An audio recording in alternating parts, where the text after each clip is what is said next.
সবাইকে স্বাগত আমার নতুন আরও একটা এপিসোডে। আসসালামু আলাইকুম এভরিওয়ান, সবাই কেমন আছেন? আশা করি সবাই অনেক ভালো আছেন। আজকে আমি তৈরি করে দেখাবো হোটেল স্টাইলে চিংড়ি ভর্তা। তো কথা না বাড়িয়ে চলে যাচ্ছি মূল রেসিপিতে। প্রথমে একটা কড়াইতে আমি সামান্য সরিষার তেল দিয়েছি, আর এখানে 4টা শুকনো মরিচ দিচ্ছি। এখন এই মরিচটা ভালোভাবে একটু ভেজে নেব। আপনারা যদি ঝাল বেশি খান সেক্ষেত্রে ঝালের পরিমাণটা একটু বাড়িয়ে দিবেন। ঝালটা আমার ভাজা হয়ে গিয়েছে, এখন এটা উঠিয়ে আমি এক সাইডে রেখে দেব। এবার এখানে নিয়েছি একটা পেঁয়াজ কুচি, 4 টুকরো রসুনের কুচি আর 1 চা চামচ আদা কুচি। এখন এগুলো হালকা করে ভেজে নেব।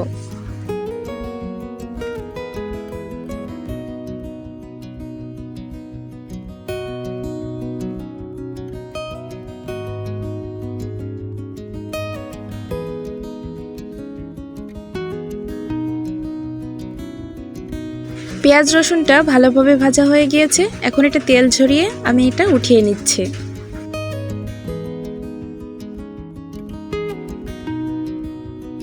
এখন এখানে নিয়েছি 200 গ্রামের মতো চিংড়ি মাছ। চিংড়ি মাছটা ভালোভাবে ধুয়ে পরিষ্কার করে নিয়েছি। সম্পূর্ণ ভাজাভুজির কাজটা সরিষার তেলে করার চেষ্টা করবেন, এতে করে ভর্তাটা খেতে বেশি ভালো লাগবে।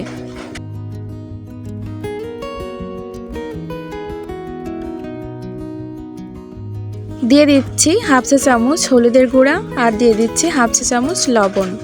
সব কিছু দিয়ে ভালোভাবে ভেজে নিব।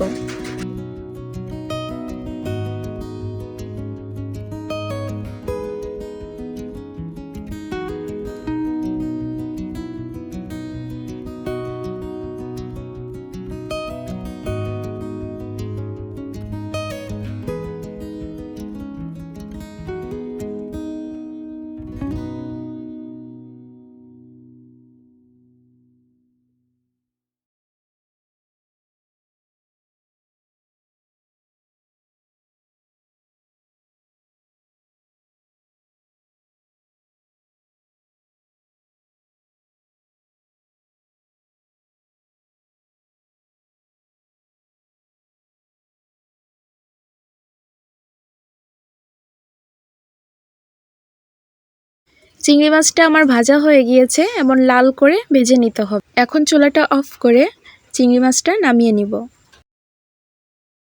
চিংড়ি মাছগুলো শিলপাটায় নিয়ে নিচ্ছি। আজকের এই ভর্তাটা আমি পাটাই করব। আপনারা চাইলে ব্লেন্ডারও ব্লেন্ড করে নিতে পারেন। চিংড়িগুলো শিলপাটায় ভালোভাবে মিহি করে বেটে নিয়েছি। এখন হাতে কিছুটা সরিষার তেল মেখে নিয়ে আমি এখান থেকে একটা বল তৈরি করে নিচ্ছি।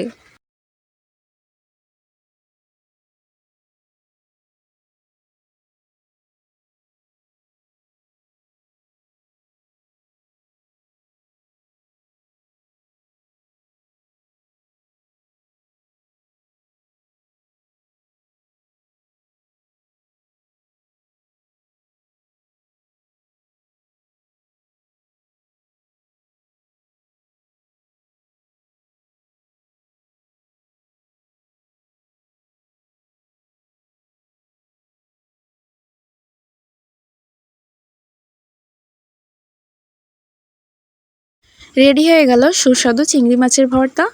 আবারও চলে আসবো নতুন কোনো রেসিপি নিয়ে। সে পর্যন্ত সবাই ভালো থাকবেন, সুস্থ থাকবেন। আল্লাহ হাফেজ।